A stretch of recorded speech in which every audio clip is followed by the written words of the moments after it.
Les ennuis sont loin d'être terminés pour Rachid Embarki.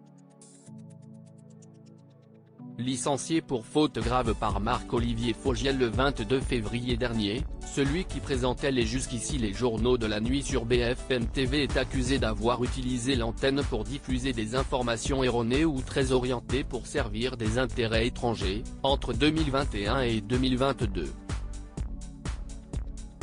Des brèves sur des oligarques russes, sur le Qatar, le Soudan, le Cameroun ou encore le Maroc étaient envoyées aux journalistes contre de l'argent.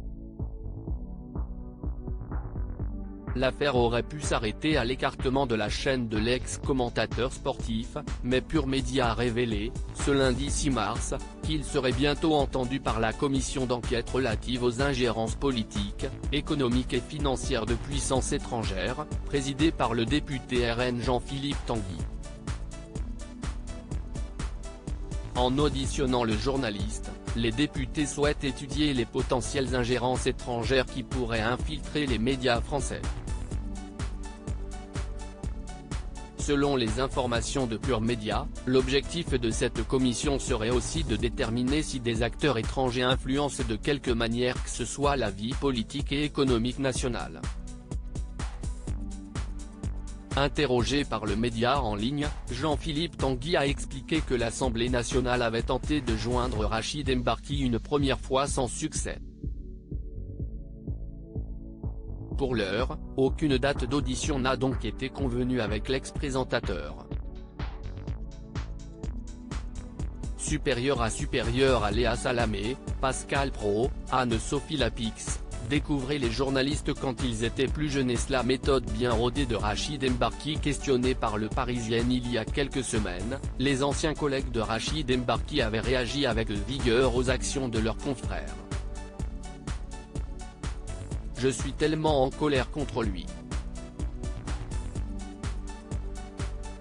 Ça me rend fou, avait déclaré un journaliste dans le quotidien tandis que d'autres ont constaté, à retardement, la méthode bien rodée du présentateur de fait entrer l'accusé pour faire passer les séquences en question à l'antenne.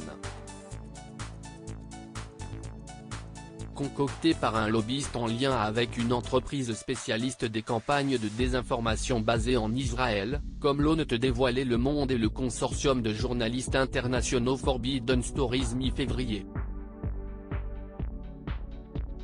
Les demandes étaient espacées dans le temps et souvent faites à la dernière minute, dans le rush. Il veillait aussi à s'adresser à des petites mains, des alternants, des stagiaires, pour faire rentrer ces images.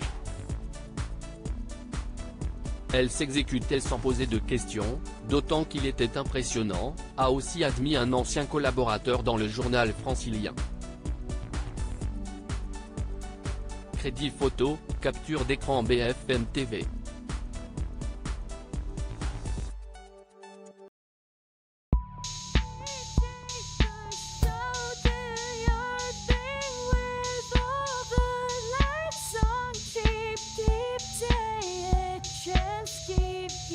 Take a chance, you can